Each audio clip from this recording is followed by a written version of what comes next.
which Dr. Michael Wade and I had the privilege of being mentors through this year. And downstairs is the AICHE team, in case you were looking for them. Hey, I was asked, and I would be remiss because I have not done this yet, I want to give a chance to, while we're talking about senior design, acknowledge those that have already let us know that they passed their Fundamentals of Engineering exam, their first steps toward their professional engineering licensure. I have Ngamoy Acha, Jake Bagley, Seth Byer, John Bodine, I just saw John, Kendall Clark, Connor Dempsey, Rachel Laudermilch, Joe Mayo, Megan Schroeder, Cameron Steele, Ethan Underwood, and Becca Whitvet. And anybody I missed? Got the results just lately before this announcement? Matthew Blackmer, let's give them a hand.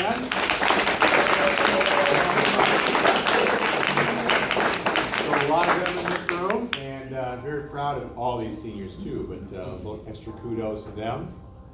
And so I don't see Dr. Wade, but SAE BAJA has been a project I've been enjoying to be a part of since 2003. It was the first time we competed in Baja, and I've been involved with that off and on in that. But this team is taking it next level here. And so our second year competing with four-wheel drive, and I'm going to let them, I don't want to steal any of their thunder, but let me just pray for them, and we'll just have to take it from there. Father, thank you again for a beautiful day and a chance to celebrate the good work that you've done through your young men and women and all that they've accomplished through here. Thank you that for all the lessons and the joys and the struggles that have led them through this point, and the things that you've taught them that have equipped them to do your work here. So we pray that we would just hear clearly from each of these young men and to tell their story about the process here, that we see some of your work in them and through them in this, and how it's going to be beneficial for the kingdom. So we pray that we would see you, and what we'd hear that they're going to say in Jesus' name. On that note, what's up, guys? Hello. Welcome to the presentation of Olivet Nazarene's team for the 2023 season of the collegiate competition for Baja SAE. I'm Jacob Bagley, and I'm in charge of rear suspension and creature comforts or ergonomics. I'm Matthew Blackmer. I'm responsible for the track train. I'm Brian Linhart, and I'm responsible for electronics. I'm Josiah Mayo. I'm in charge of the frame and also the team captain. And my name is Jose Villarreal. I'm in charge of front suspension redesign and the Baja Club president. So first we want to give some recognition to people who've been really helpful. First of all, Troy Laval. He's in the purple shirt back there. He's the lab manager for the engineering department.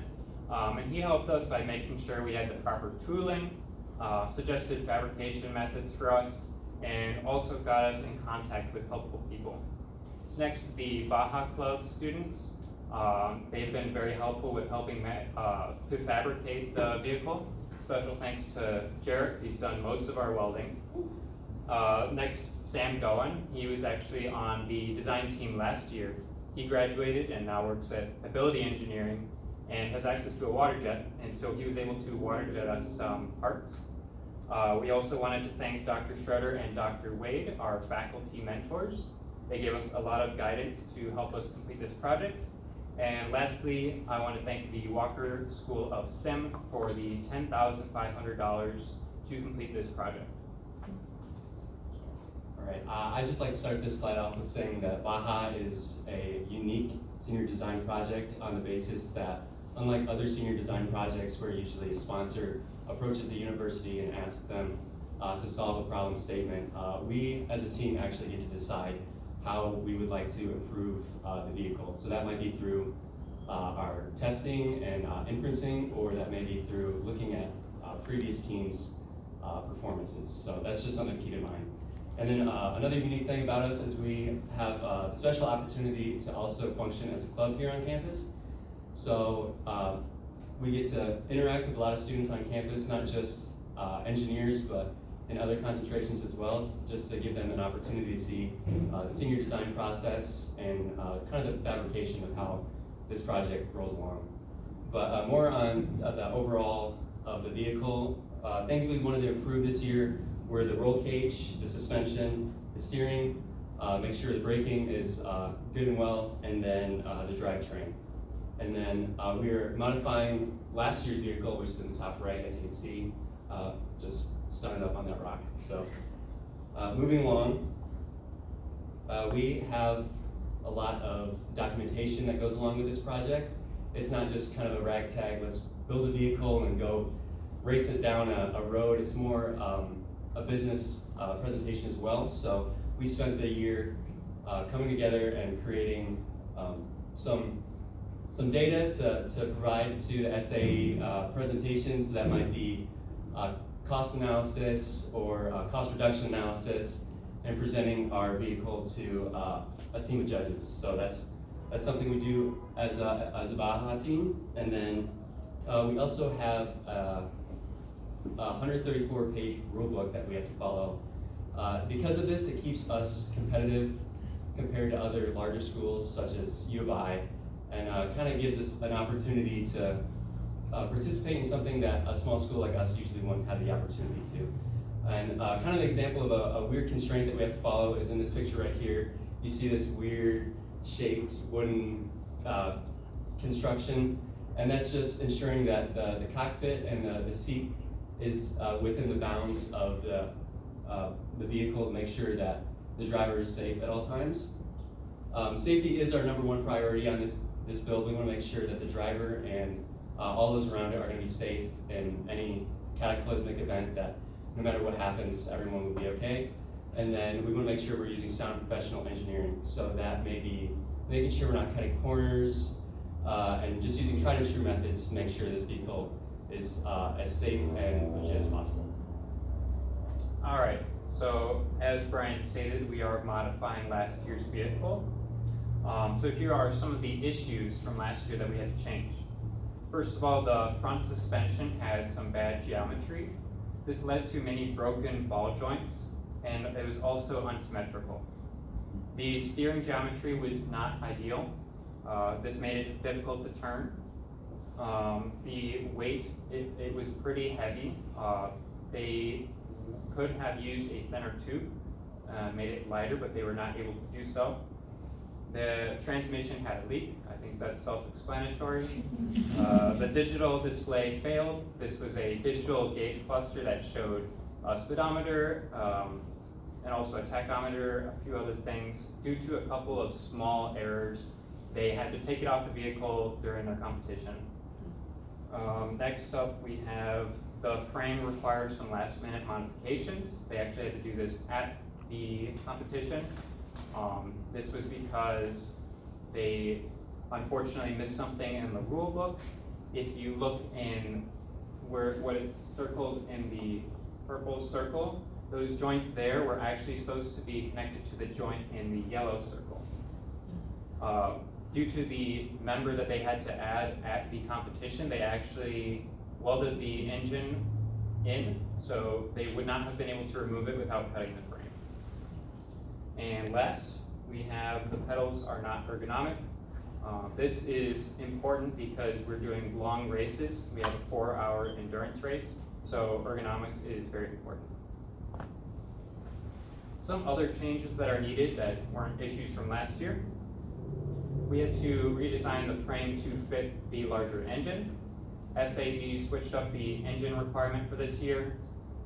It's a larger horsepower engine that also is larger in size, and it would not have fit in the previous design of the cage. Next, some CVT adjustments had to be made in order to deal with this larger engine that has more horsepower and more torque. So that completes our other changes that are needed. So in terms of things that we need to accomplish, those things kind of break down into an optimized drivetrain. Like Joe was just mentioned, the larger engine means more power, and that also means a lot more force through the whole drivetrain system. So we need to make sure that it can handle that and do so in an optimal way. We need to make sure it's durable. The competition, while it is on a weekend, is an extended weekend, and there's many events each day, and so it has to be able to last throughout, with us ideally doing as little maintenance as possible throughout the weekend. It has to be comfortable because we'll have to be in it as it competes and does all those competitions. And it has to be safe. Like Bryant mentioned, this is a big one, very important, so that we can walk away from the vehicle rather than being carried away on a stretcher. So, and the design also has to be something that can be physically made. It can't just be a CAD model. As cool as those are, they won't be able to drive down a track. And the unique thing, it has to be presentable. Part of this project is a business presentation where we pitch our vehicle as a prototype to be manufactured by SAE. Some of the things that breaks down to functionally is power has to go to all 4 of the wheels. In previous years, this was just additional bonus points, but this is the first year in which it's a functional requirement. All cars have to be able to do that. So in putting power to all 4 wheels, it allows us to better traverse rough terrain. I encourage all of you to look up videos of previous competitions, because some of these tracks even surprised me of how difficult they were. There's points at which the car is almost vertical, going over jumps and bumps, and going between concrete barriers and trees and things like that. It's a pretty gnarly course. And so we have to be able to protect the driver in case of a rollover, going over things like that, and jumps, as you see in this bottom image here. And the weekend culminates with a 4-hour endurance race, and so we'd like to be able to complete that with ideally none, but minimal maintenance throughout the whole race. Alright, now onto the front suspension. As mentioned prior, last year's team faced many difficulties at competition with their front suspension design. So that was one of our main focal points of this year's team, to try to re-optimize and reanalyze the front suspension to make sure that this year when we go to competition, we're able to compete with all other teams. We began that by doing an analysis of all the failure points we saw at last year's team. So one of the examples being the knuckles were upside down, facing opposite ways. That made it where there was a lot of forces being applied on different members, such as ball joints, which is something you don't want in competition. So one of the first steps in redesigning the suspension was to do a 2D analysis of a suspension geometry. So we use a foam board and we cut different members, simulating a knuckle that we have in the shop. So with that, we were able to obtain the lengths of the 2 control arms that would give us the proper travel of the control arm without applying too much forces on different members of the suspension. And then after that, we decided to do a prototype on the 2 years ago vehicle, which is a 2-wheel drive purple car, as you can see there. So we decided to do a prototype on that vehicle in order to not hinder any of the progress being made onto this year's vehicle, and to be able to test different fabrication styles, different ideas that we can throw around between all 5 members. And recently we were able to accomplish that, and that's an image of the new current design that we went with. And then we also faced some troubles with getting fabrication done. So as Joe mentioned before, a building engineer in San Goen provided a water jet table, and that allowed us to get all the tabs cut out to put on the purple vehicle, and that's what's on there now. Next slide. So along the semester, we've gone through 5 different major iterations of a front control arm design. The first one was a very similar design to what they had last year. What we decided to focus on was fixing the angles that the plate at the end of the A-arm, as you can see on number 1, we're facing. Last year's team had them facing opposite ways. So anytime there was an impact, it would shear the ball off the ball joint. So our first idea was, okay, let's keep the same design since there's no major failure point on the actual A-arm geometry. So we applied the same geometry we got from the 2D foam board and did that. But with facing difficulties with obtaining more access to the water jet table, we decided to, instead of going with the bottom plate, we went with a tube and a weld nut. So that's what number 2 demonstrates. So number 2 is just the exact same width, length, and everything with all the other control arms that we've decided, but just with a tube. And then 3 is the one we saw on the previous slide on the image on the purple vehicle, and that's the exact same geometry, but instead of adding an angle at the tube, we decided to just leave it straight, and that was due to a lot of difficulty getting the proper angles during fabrication in the shop due to a lot more hours being needed in the fabrication of them than we had planned for. And then 4 is a style we went with now that we're gonna apply onto the blue vehicle due to simplifying the ability to reproduce and manufacture these control arms. So instead of having 3 members where you have to have an A-arm, weld them, cut it out, and then re-weld another tube into it, we're just gonna do 1 tube's gonna be unaltered, and only 1 needs to be fish mouth to be able to weld onto the end of the control arm, and a weld nut will be able to be placed into an already existing member instead of having to add another member. And then 5 is what we went with now for the actual competition. It's the exact same as 4, with just 1 member unaltered, another member fish melt, But in order to get the proper steering geometry that we wanted in the beginning, we added a bend into the arm itself. So that gives us the 22 degrees that the knuckles currently have in order to give us enough travel for the competition. All right, so now on to the frame design. Once again, the rear portion of this redesign was to fit the larger engine. It was also to have clearance in order to remove the engine in case we had to do any modifications or maintenance onto the engine. We wouldn't want to cut the frame to get the engine out. Next, we still wanted to be able to mount the rear suspension to the frame, so that those were the three things driving our design for the rear frame. It also has to fit within the many constraints from the rulebook that Bryant mentioned. There are specific geometry requirements along with a lot of other requirements, but they don't give you a design. You have to make your own design that fulfills their requirements. And so here I have laid out an iterative design process with 1, 2, and 3 being potential designs that all fit within the rules and fulfill our requirements. And after discussing with the team and focusing more on the mounting points for the rear suspension, I decided to combine designs 1 and 3 into this hybrid design, which is the one that we went with. For the front portion of the frame redesign, this was to accomplish a couple things. First, we wanted to raise the pedal cover, which is that plate in the photograph there. And this was to allow for more room to adjust the steering along with the pedal geometry to make it ergonomic and to fix the steering geometry. We also wanted to mount the shocks vertically. As you can see in the photo in the top right, that is the old design of the shocks. And while they are pushing the wheels down, they're also pushing the wheels out, and we don't want this. This led to unideal reaction forces and helped in breaking a lot of ball joints. So I added these members that are colored purple in that CAD image that allow us to mount the shocks vertically to have a purely vertical reaction force.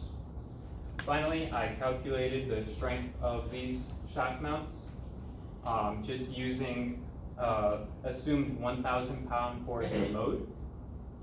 Obviously, our car does not weigh 2,000 pounds, so this is assumed for coming off of a jump and landing, there will be a 1,000 force impact on the front of the vehicle. The pressure due to this force for our tube came out to about 3,700 psi, which is much less than the around 70,000 psi yield strength of our 4130 steel. Another thing that redesign allows us to do is raise that pedal cover that Joe was talking about. And when we got the vehicle at the beginning of the year and we're testing it out, kind of benchmarking last year's design, we all kind of had this same feeling that, man, our knees really hurt because there was a very constrained area in the front. This also led to the steering rack being a lot more farther forward than it should have been to give the steering to make it easy to drive around. And so one thing that allows us to do is we moved the steering rack back, which puts it in line better with where the connection points on the knuckles are. And it allows us to put the pedals in a place that's a lot easier on our knees, as young as we are.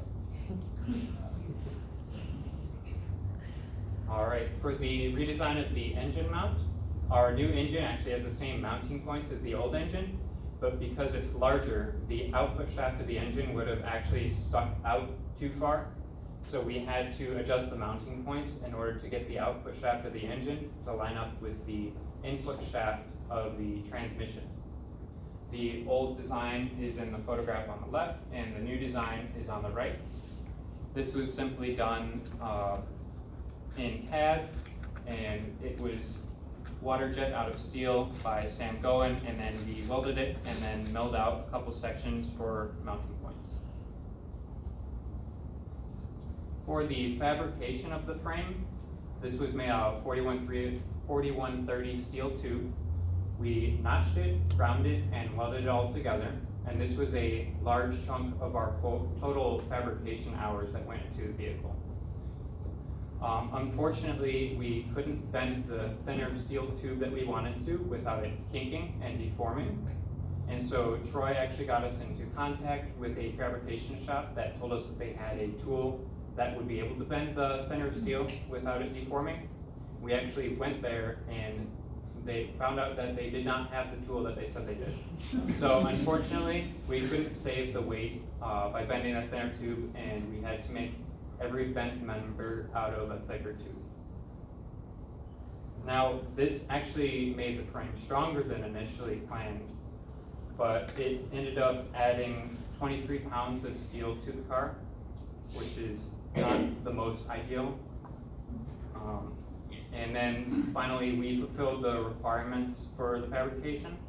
There's a lot of requirements about welding and other fabrication techniques, and this is due to safety. While it's not ideal, the vehicle will most likely roll over in the competition, and they have a lot of constraints in place to make sure that you are safe when it rolls over. So about some of these powertrain updates that we've got. One big thing is this year they've required a new engine to be in place. So last year they used a Briggs & Stratton engine, and this year we have a new Kohler engine. This new engine has approximately 14 horsepower, whereas last year their engine only had about 10 horsepower. So not only with this engine did there become an power upgrade, but the size is much larger, as we've already talked about. Joe mentioned that the frame in the back had to be completely redesigned for this engine, and that is true. So the motor that was received has been broken in, and then it was also modified for SAE's specifications. So they provided a restrictor plate, which, as we can see in this image down here with the carburetor, the restrictor plate goes between the carburetor and the intake side of the engine. So there had to be a plate added there, which reduces the diameter of that intake and restricts the amount of air and fuel that goes in for a smaller power combustion. There are also more gaskets added between that. So the next thing is the transmission. As Joe mentioned before, transmission leaking is a very bad thing. The reason for that is if the transmission leaks and all the fluid goes out, then all the gears start to have excess friction on them, which can wear them down, which can cause slipping, and all that is not a fun time. So the transmission fixed, what we got for that is there's a drive shaft that's connected to the transmission, and the axles that provides the power, and that goes to the wheels, and that will enable our four-wheel drive. So with this leak, we found out that the leak being bad, it could say, okay, well, are there any internals that are broken now because it's been leaking for who knows how long at this point? We took it apart, and as you can see up in that top image, there's no broken gears, there's no ground teeth, everything was good, the bearings were intact, the internal seals were fine, they were great. So what we did is we repacked it and put it back together, and it works. So we found out that the reason it was leaking is because it was broken by the previous team at the very end of the year after competition, and it was fixed with silicone sealant that you'd buy at like Menards or something, and also JB Weld. So eventually the JB Weld broke down to the transmission fluid, and we were able to replace it, put it back on, and we've leak tested it, put it back on. The system on the bench doesn't leak, the system in turning doesn't leak, so very good thing. All right, so back to the digital display. We kind of walked into this year with a broken system and a lot of questions. So last year's team, during the 4-hour endurance race, had the system in the back of the car, as you can see with the circle and the square. They actually had to cut off the system because it began to fall off of the vehicle. So we were left with frayed wires, a random box of electronics, and no idea exactly how or what this was. So that was a bit of a challenge in itself. But we managed to come back to it and we decided to disassemble the old wiring. Many of these wires were exactly the same color, so there wasn't really a good indication of where these wires went to or what their purpose was. So we kind of had to reverse engineer it and find all their inputs and outputs. And then there was a problem with the previous system. The files in it became corrupt at some point. We're not sure why or how. So after some Google searches and some quick forums, we were able to get that system back up and running. And then we did some further testing just to ensure that the system was in working order and that we could begin testing once the vehicle was back and put together. And then we have two examples of kind of the instrument cluster. So for those who don't know what an instrument cluster is, it just shows you your RPM, your miles per hour, what gear the car may be in, your battery, if it's low or not, and then if your gas is low. So what you'd expect to see on your car. And this isn't needed for the competition. It's more of a wow factor to show the judges that we put in extra effort and made this more of a presentable prototype to a company. So, yeah. And then it wouldn't be a senior design project without challenges, and I think we can all agree we had a lot of those this year. So one of the bigger ones we had was, as nice as it was to have access to a water jet, there was a lot of delay in getting these parts cut and back into our shop for fabrication. So as we said earlier, these parts aren't something that you can just cut out with scissors and slap on the vehicle. These are pretty particular parts, and we have an example of a suspension tab there where we need precision to get these parts into the shop and fabricated. And then we had a delay in our engine. We were expecting this engine in October and didn't get it until January. Obviously, this is a big setback because an engine is a detrimental part of the vehicle, and that also kind of hindered other parts such as electronics for getting that figured out and that sort of thing. And then on top of that, one of the gaskets needed to properly run the engine to the spec of the rule book was just missing. And this was a kind of a nationwide thing that other teams were also seeing where they didn't have this part. So we had to wait on that before we could break the engine in. Another thing is we vastly underestimated our shop hours. So we expected about, we had about 100 engineering hours and spent about 825 shop hours approximately. Initially we were expecting about 200 to 250 shop hours. So with that in mind, it set us back in our planning and that sort of thing. We expect to get the vehicle completely done and ready for competition after about 900 to 1,000 hours of the vehicle.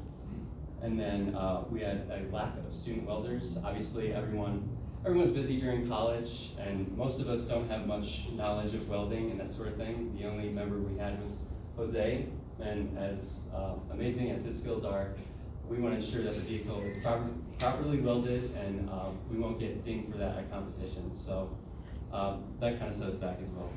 And then we underestimated the suspension's degrees of freedom. It seems like a pretty straightforward thing that you just bend some members, throw it on the car, drive it around, it'll be all nice. But the fact of the matter is it's kind of a rabbit hole when designing this. So it took a lot of our time to figure out how exactly we wanted this geometry to line up so that we would have adequate chamfer of the tires, and we were able to turn efficiently. And then lastly, we had shop deficiencies. So as we talked about with our suspension members, we had to fish hold a lot of these members so they fit together for welding. A lot of these bits in the shop were either smoked, missing teeth, so they were at that point unusable, so we had to wait until we ordered more. And then we also ran into the problem where the welder ran out of argon, which is detrimental to welding. Without it, your weld doesn't stick, the members don't stay together, and you're just out of luck. So with all those challenges, we persevered and we accomplished quite a few things.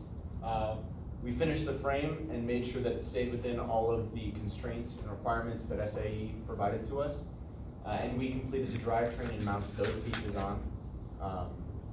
like Matthew mentioned, the engine's broken in, it's mounted, the CVT is connected. There is some still work to be done there, but it's all preliminarily there, ready to be tested. We have the suspension prototype completed. Like Jose mentioned, we have the purple car, as we've called it, from 2 years ago, that's no longer able to compete because it only has 2-wheel drive. And so we use that as a prototyping platform to test out our suspension. So that's been completed and we've driven it around. And we stayed under budget doing all of this, which is a very good thing.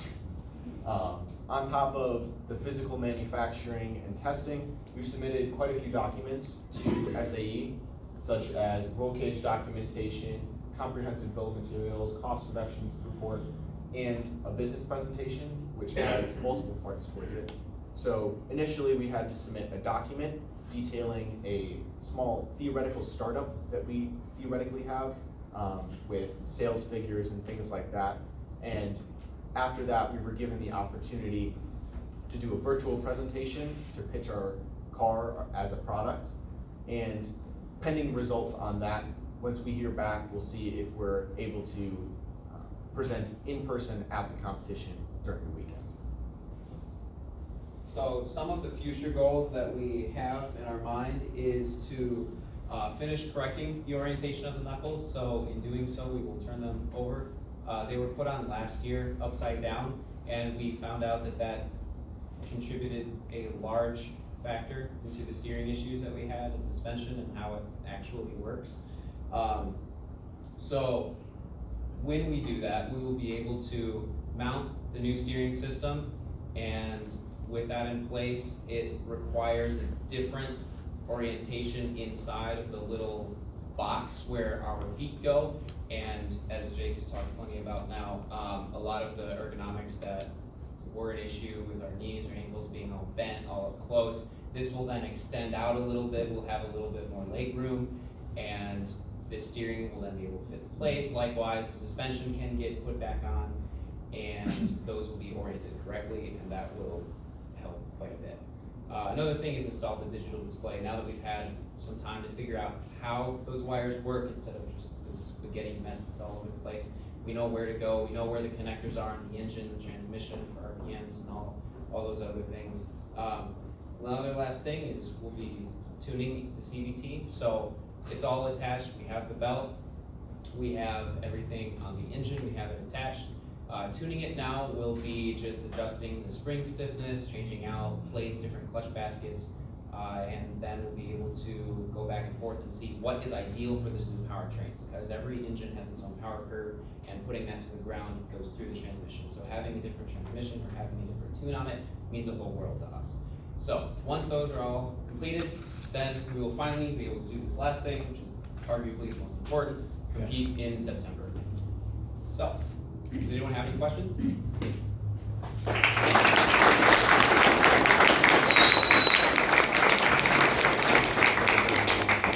Yeah. You said with the thicker tube steel, the frame is 23 pounds heavier. What's the total weight of the vehicle? We haven't measured that yet. We're gonna do that once we finish the fabrication. Do you have a sense of the percentage increase? Is it gonna be, I mean, 23, on a car seems kind of negligible. On your car, maybe it's very significant. We think the vehicle is around 500 to 600 pounds, so it's fairly significant, but it will still be able to drive just fine. Thanks. Is that 23 pounds versus what it would have been with the light tube, or versus last year's frame? That's the tubing that we added to the vehicle. So versus the light tube, it ended up being 10 pounds heavier. And so one advantage that they had last year with the car being heavier is there's a sled pull that we have to take part in. And so we competed really well in that, but it seemed like they over-optimized for that and reduced our performance in like top speed. So it's not necessarily that bad, it's just a trade-off that we'd like to kind of reduce. One thing that we do have going forward in comparison from last year's vehicle to this year's vehicle is the engine is also bigger, produces more power. So that weight that we get will feel just a hair less. Yeah. So when you were going through the different designs for your suspension, you ended up with 5 different designs. Why so many? I'll answer that question. Well, at the beginning of the semester, we had just assumed that it was just the lengths were off, the geometry was off, so that's why when I did the 2D analysis, I just copy pasted that directly onto what they had used last year, since there's no mangling of the A-arm, so it put up really well with the stresses. So when we went with that design, we had assumed that we were gonna have access to all the machine equipment we needed to make it, but when we fell short on that, it was kind of a time crunch. We were falling really behind on our Gantt chart with our year project, so we decided to go with a tube frame, which was number 2. And that ended up being even more challenging since we had already welded the A-arms to be able to be used with the plate, so that the end of the A-arm was already hardened by the welding. So all the circle bits that we had in the shop, the hole bits, we're not able to cut through the whole material, so I ended up having to change it, and so that had to do more, not necessarily the engineering aspect of it, but the actual fabrication in shops type of decisions we had to make. So that's why we had to end up with number 3, where we just did it instead of an angle, since we weren't able to obtain an angle with the hole cut, we just used a grinder, cut it off, and then filled it in, and then put the tube at the end, and that's what we ended up with the prior slide. If you want to go back to this slide, that's what we have on the purple vehicle. So there's no extra angle on the tube coming out of the A-arm, so that's what we used for that. And then when we did the final design, is something I brought up with okay, there's so many shop hours being put into doing an A-arm, then cutting that off, adding more tube. We all discussed, okay, what if we can reduce the material being used towards that design? So that's when Joe mocked up this design where we just used 1 tube. So this tube right here is completely unaltered, so nothing's done to that one. And then, so we only have to do 1 fish mouth on this member here to be able to weld this together. So that reduces the amount of times we have to cut different materials out of it and weld more to it. And it also allows us to, instead of doing a weld nut to this member here, it just comes directly out of the member that already exists in the A-arm.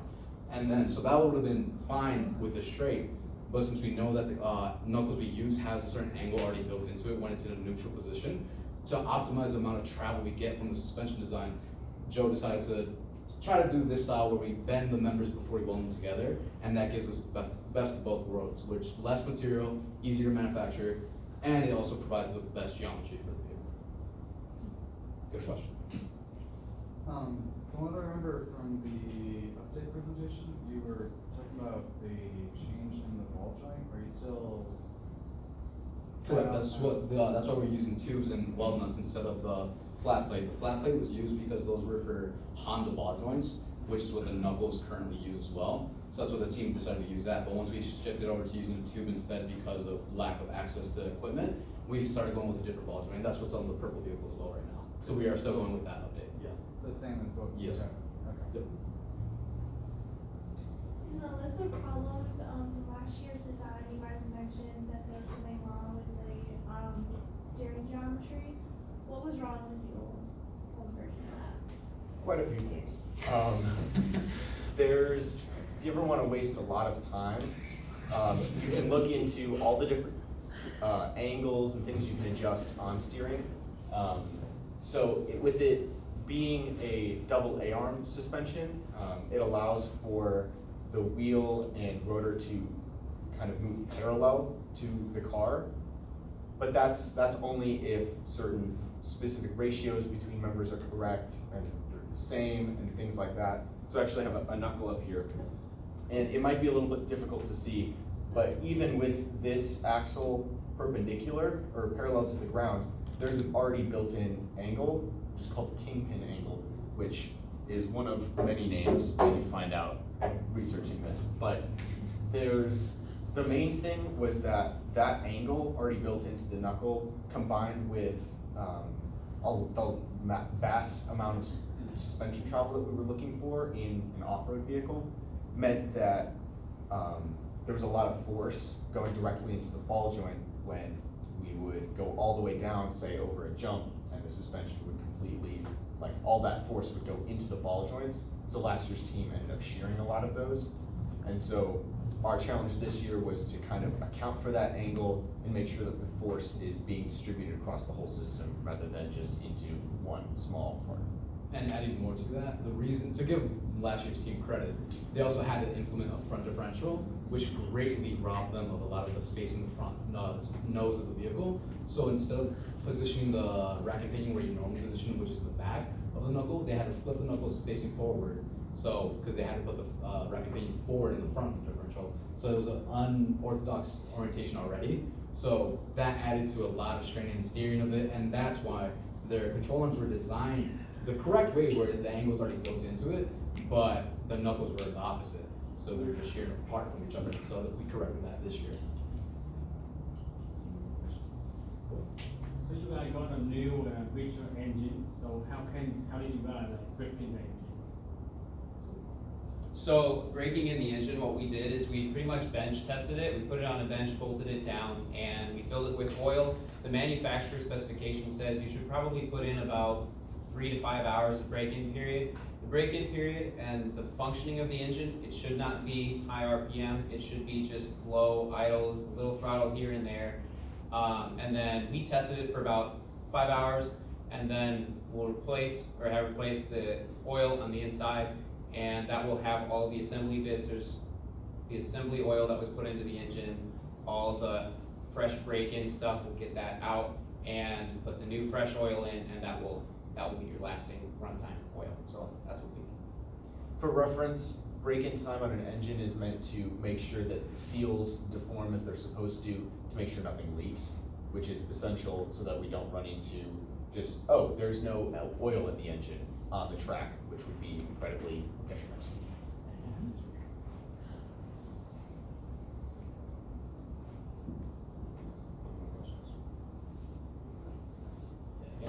So, that 1,000-pound load, this is always a tricky thing. What is the load that we're gonna experience there? Did you ballpark that off of something else? Yeah, we assumed the weight of the vehicle with a person would be, I want to say 600 to 650 pounds. Okay. And then we looked up some impact calculations. That was very tricky because a lot of those are for like a solid part like that, and steel bounces but very small amount, so the impact is very fast, but we have a suspension. So there were a lot of assumptions, but it's not based off of a guess.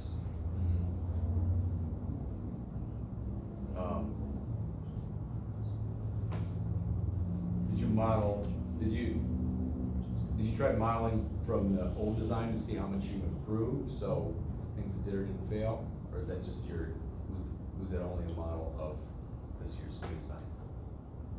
Are you referring to the front suspension? Yeah, your suspension calculations, right? Yeah. Oh, are you talking about the shock mounts? Sorry.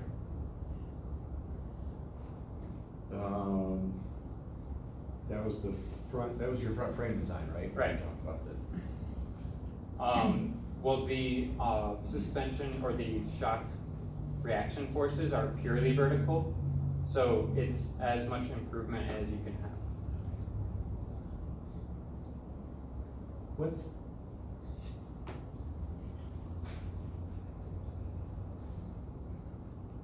What is sort of most critical in the design questions you still have to address here?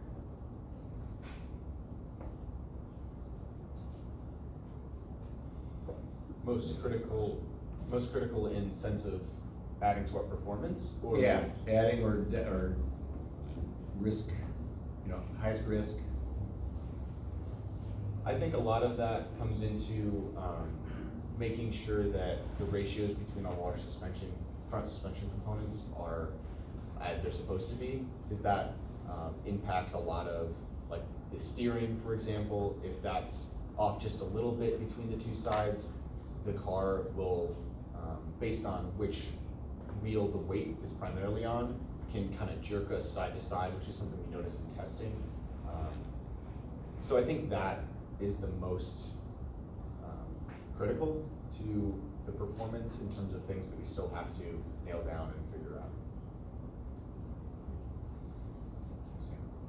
You guys mentioned that you were under budget.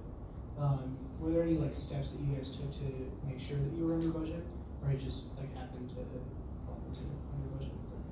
Yeah, we reused as much of the tube that we took off the car as we could. The tube is not crazy expensive, but it's fairly expensive, especially because of the shipping for it. We're also, a good like half of our budget is for the competition. And so we're looking to save on travel, lodging, and food in that way. Another thing is with the newer suspensions design that we came up with, the ball joints we were using earlier, they cost about $30 a piece compared to the ones we're using now, which I think are around 5 to 6. And hopefully with the creation of a better suspension system, those should also last longer, so hopefully they'll cut down on the costs during competition as well. What's the top speed you expect on a flat surface? So with the old engine mounted, with just basically what the vehicle that they gave us in August, we hit 18 miles per hour on pavement, and then I think maybe 16 or 17 on grass. Last year's vehicle, although it's much lighter, hit 24 miles per hour. And so we're hoping to get maybe back up to like 22 miles per hour because it's a lot heavier, but there's an increase in power. So when you guys were designing the suspension, what sort of objectives were you looking to achieve? Was there like a certain amount of ground clearance or like some kind of camber that you wanted to achieve? Yes, kind of. So when we did the 2D analysis of it, I just made sure there was never any excessive camber, so that means anything more than 5 degrees at any point of travel. And making sure, basically the only requirement for like clearance of the height is just making sure it doesn't bottom out.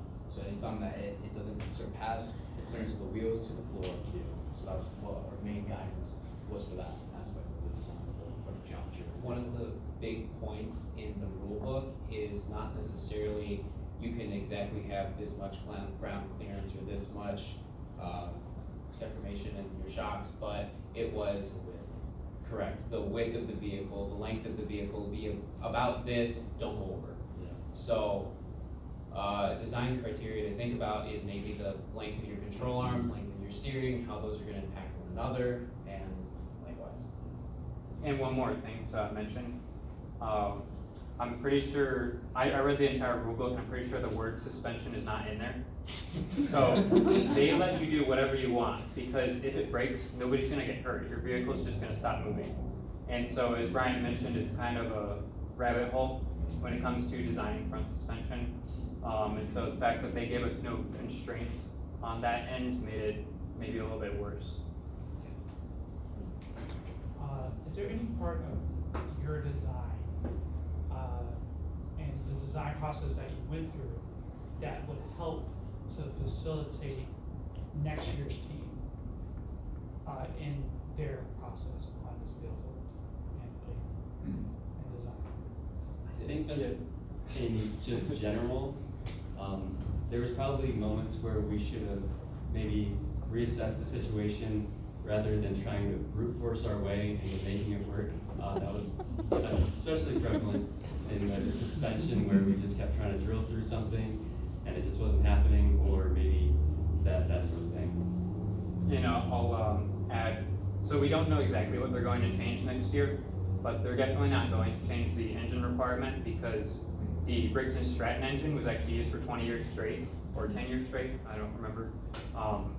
So teams expected to be using it over and over again. So when they changed it, we can expect that next year's team will be using that engine.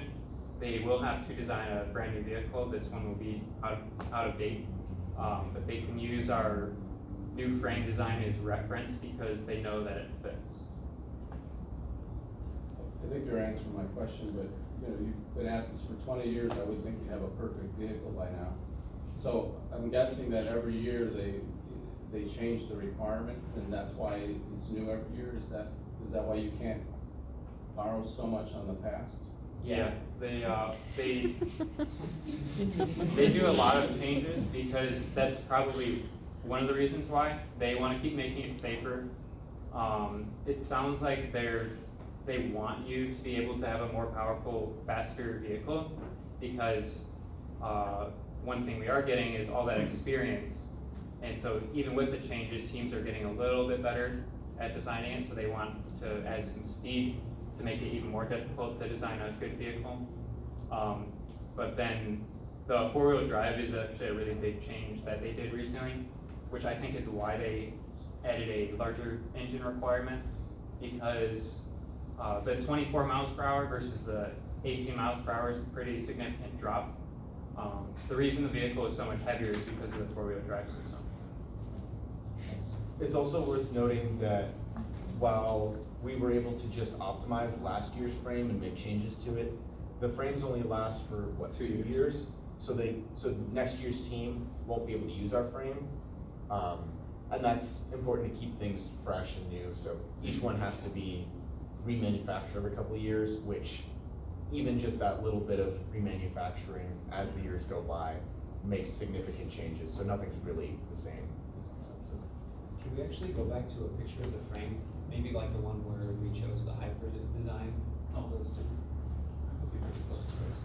Yeah, so, following up with that, something that they would change on that 2-year cycle pretty much with the frame wouldn't be necessarily, you just need a whole new design of that. It would be something like, okay, this main primary structure piece, maybe this point, there's critical points around the design of this frame. So like, here's a critical point, here's a critical point, up there's a critical point.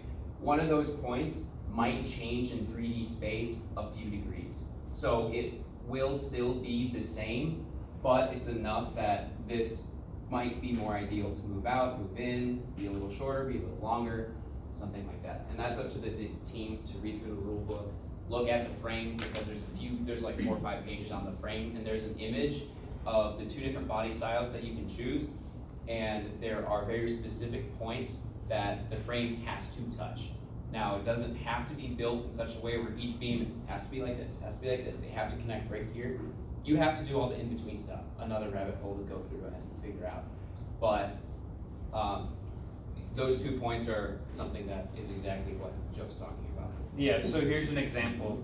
On the old purple vehicle, it looks very similar to this, and that rear portion is about the same. And so that's why they went with that design. They assumed that it would be still passable because it was for the old vehicle. But during that year, they actually updated the rules to say that that named point in the purple, that's circled by the purple circle, has to be on your bend, which is circled by the yellow circle.